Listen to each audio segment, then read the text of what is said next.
Alright guys, welcome back to another episode here on Alex's WRC replica build. In this one we are going to focus on getting the kit hung on the car, so we'll take you through the steps in doing so. We're going to start with our front end here. All of this stuff comes undrilled, so you'll have to make the holes. So first we're going to start off with hanging the fenders, try and get the holes in the appropriate place, and then we're going to go ahead and see what happens when we put the bumper on. Starting mount points are along the frame rail here. So we have three. These are relatively straightforward. The fender does have somewhat little dimples here of where they should be, but you could mark where they're supposed to be. You can drill a slightly larger hole than the 10 mil, so you have some room to adjust. We have our top three holes in. And we do have, not that I have all the bolts in, but we do have a bit of play back and forth, which we want to try and get the body lines just right. So we're gonna go ahead and do that with the other side of the car as well. So first we're gonna extend a mark out from where the 10 mils go into the frame rail. Then we can line up our fender. So now we're in place there. So we're gonna mark where each one is gonna get a hole. And then while you're doing that, pay attention to your fender to door gap so that you don't end up making the fender too forward, too backward. It is pretty limited in the forward backward movement. So we're gonna take this off and we are gonna drill those holes now. All right, now with the holes all drilled, now we can use a bolt to lock it in.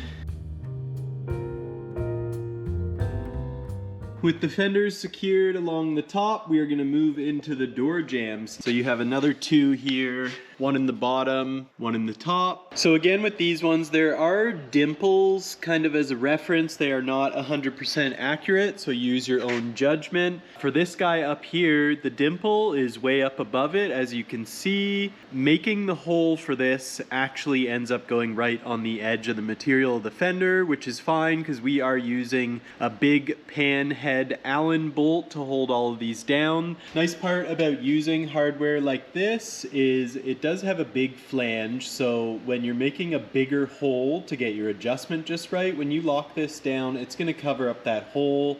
It's a nice low profile bolt. You know, you can get these in stainless and they do a really good job. Keep it looking neat. So now we can lock in these two spots on the fender there now that we've made the hole. You can see we've done the same on the other side there. There we are. Another mounting point on these fenders. Normally the stock fenders would go through here and here, but these are high arch, so they are quite differently shaped. They have one available mounting point here. This one is pretty self-explanatory. Once you get the other ones locked in place, all you got to do is drill through this way, so I've gone ahead and done that there. I will use another piece of hardware to lock that in there. I've now done the same thing in the headlight pocket on the other side. Again, I've gone ahead and drilled the mount holes here. We're going to go ahead and use another 10 mil size bolt through here. And you can see we've got a decent lineup there. Profile is looking good. Over on the other side here, we are doing the same. So I've already drilled the holes. These come with no holes drilled originally. So there is a bit of a dimple here inward. It really fits this screw nice, but that's not going to be our final solution. All right, now dealing with getting the front out to where it's supposed to be, which is somewhere like that. I'm going to weld in some square bar there to hold the bumper up and out and give it a spot to be able to be removed from. So I'm going to mock up some bar.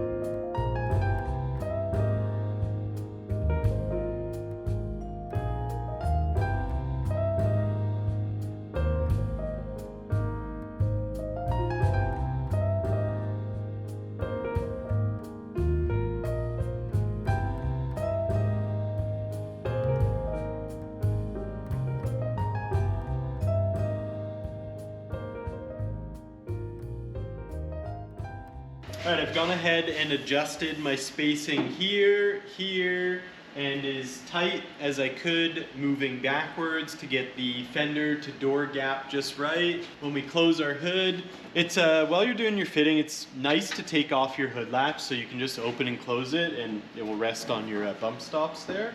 So over to this fender, the profile is not bad as far as matching up with the original door. Coming down our fender to hood, decent gap. Again, we've got correct height, so it's nice and smooth. Over onto our driver's side, you can see it wings out a little bit in the gap up there, but still within acceptance. Coming down, looking decent, and again, our height is bang on. I did notice with the driver's side here, if you are going for absolute perfection, the mold on this fender is a little more inward and there's nothing you can do about fitting it to make this not end up like this. So if you needed it show grade, you would be adding a little bit of filler here.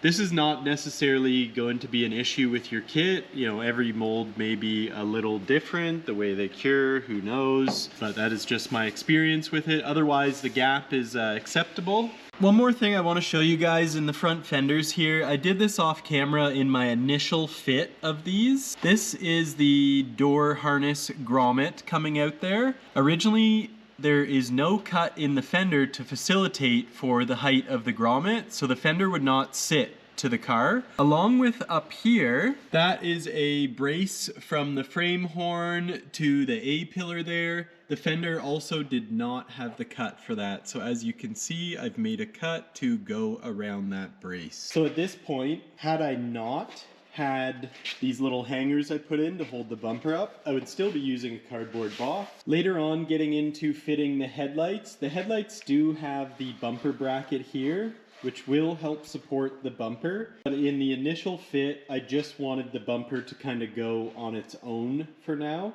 All right, I have my bumper, when it is attached here for now, somewhat lined up. Next thing I want to do, because we are going to use a quick release system on this, but first I want to put a headlight in. First issue in headlight fitting is this little tiny dowel that normally pops into a receiver on the fender. I'll see if I can just get this out and that should work.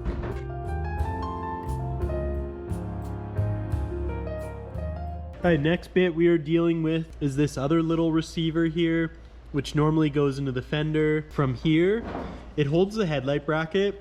I didn't know if we were gonna have to use the headlight bracket, but the headlight bracket seems to fit the profile of the bumper. I figure why not, because it adds some extra structure to holding the bumper up. So if I, let's say, cut this guy flat, I wouldn't have anything to hold the back of the headlight bracket on. So what I did is put some red marker on the end of it, shoved it into place. You can see the little red imprint there. So what I'm gonna do is notch that out with a die grinder.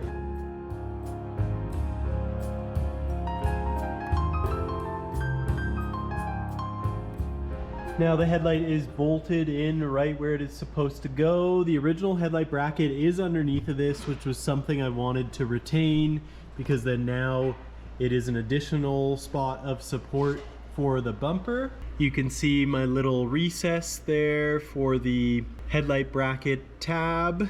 Then out on here we still have this 10 mil holding the bumper to the fender, which is doing a good job, but again, that's something we're trying to add a quick release into. So it's quite a big gap, but it would kind of work out because we got to do a fender liner in here. So we're gonna need some places for the fender liner to actually mount to.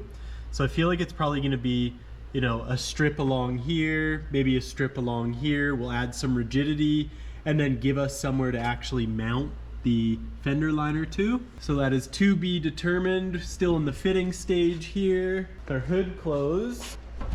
It's really getting there. It is looking good. Nice gaps. Again, we're not going for a show car on this. This is going to be a rally race weapon. And then these guys here that were originally holding up the bumper, they're starting to get a bit of relief now that the headlight is also holding up the bumper, which is nice because now they're not like weighing on our rad support there. And we're gonna jump into doing the next headlight here. Same process as the other side.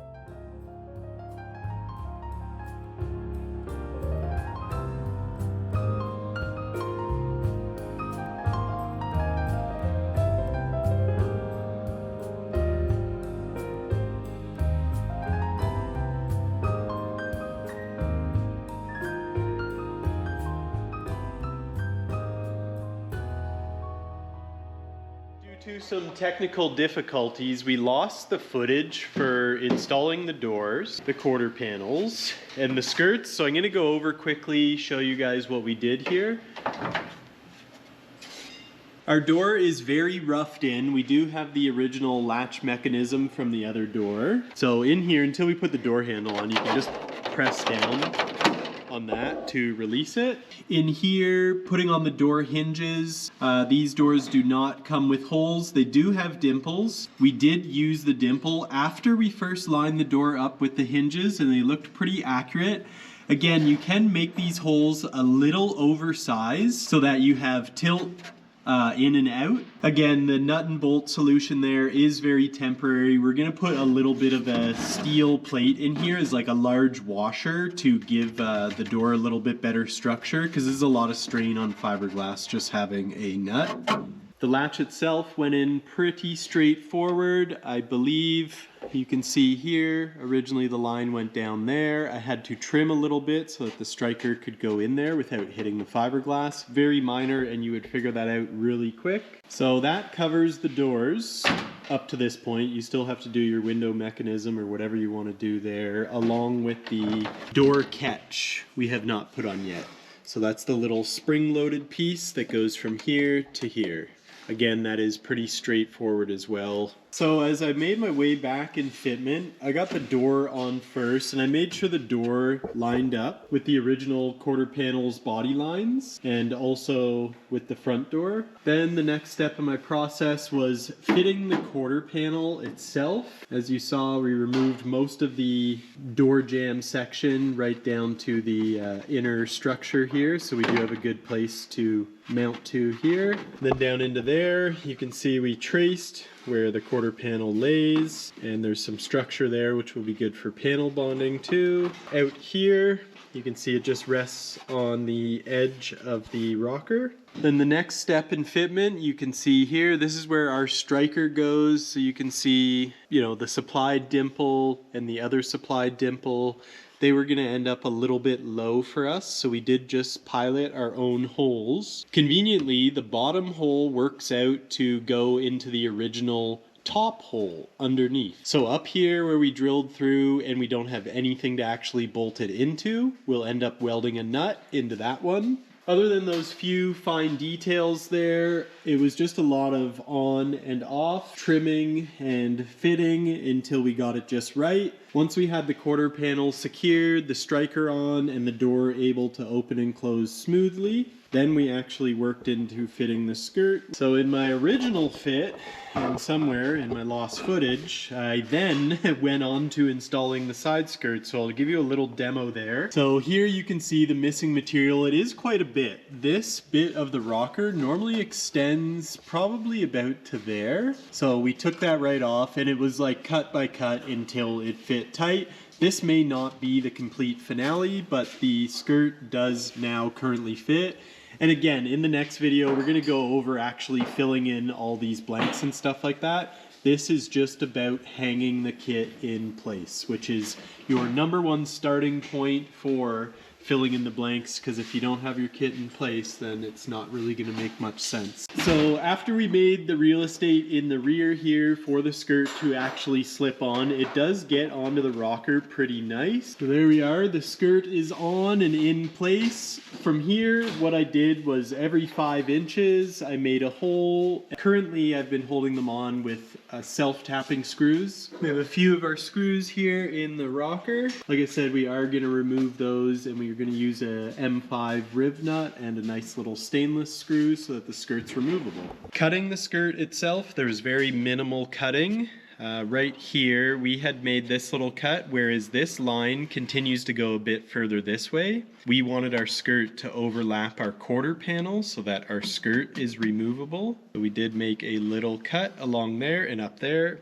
and it has a nice little butt up there. There we are with skirt fit. Safety on. We're cutting up some rear quarter here.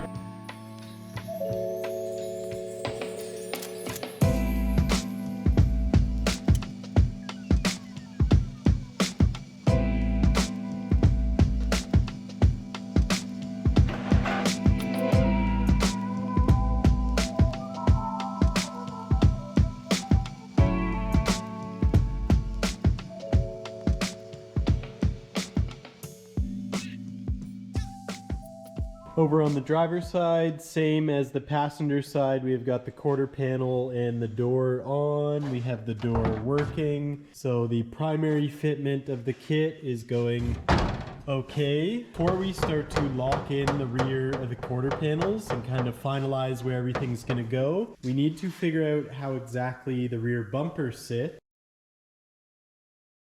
The bumper is getting hung up on is this little piece in the rear wheel well. So what I'm gonna do is a pretty primitive cut from here upward, and from here upward is like the rear trunk quarter panel cavity. So if you cut here, let's say you're gonna have some big gaping hole, but from underneath of this and over, these are spot welded here. This is just a single piece of metal. So to keep it simple to start, I'm only gonna cut this single piece of metal so that I don't open anything up at the moment.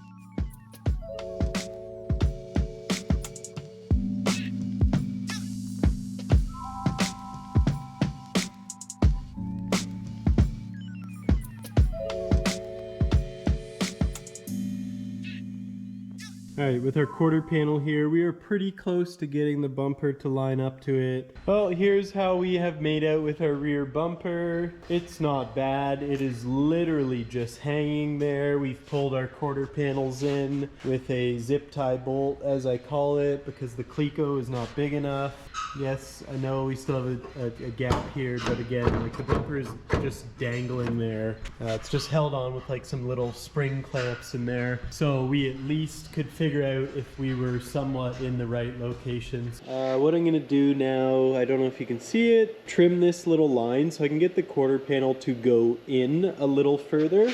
And over here, it's not as drastic, but I'm gonna end up having to split the difference between the bumper fit in the rear from left to right. So I'm gonna go ahead, pull each quarter panel off and tune that. I'm gonna need to have this cut back anyway for sake of molding.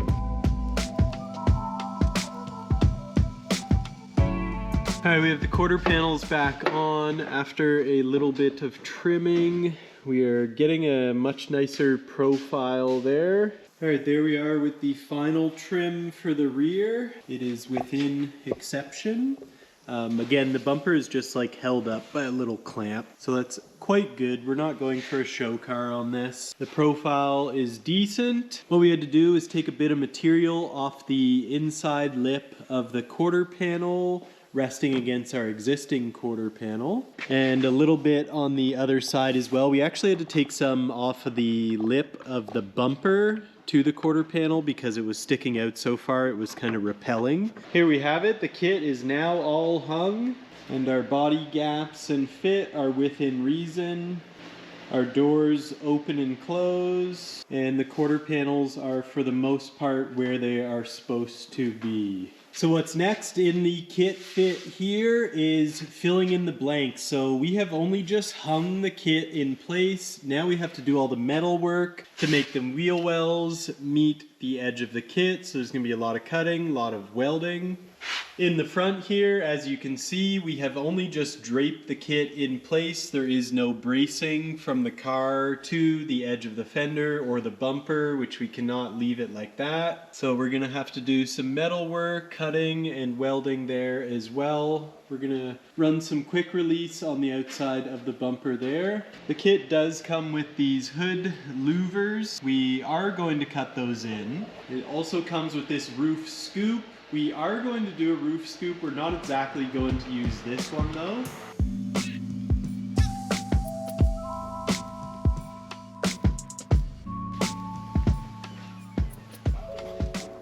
Alright, I'm going to end the video here. We now have the kit all hung and everything lined up. In the next vid, we're going to get into actually filling in all behind the panels. So that's going to be a lot of metal work, welding, doing the rear wheel wells and some bracing for the front fenders, and some final touches like cutting in the hood louvers and the roof scoop. Alrighty guys, till the next one.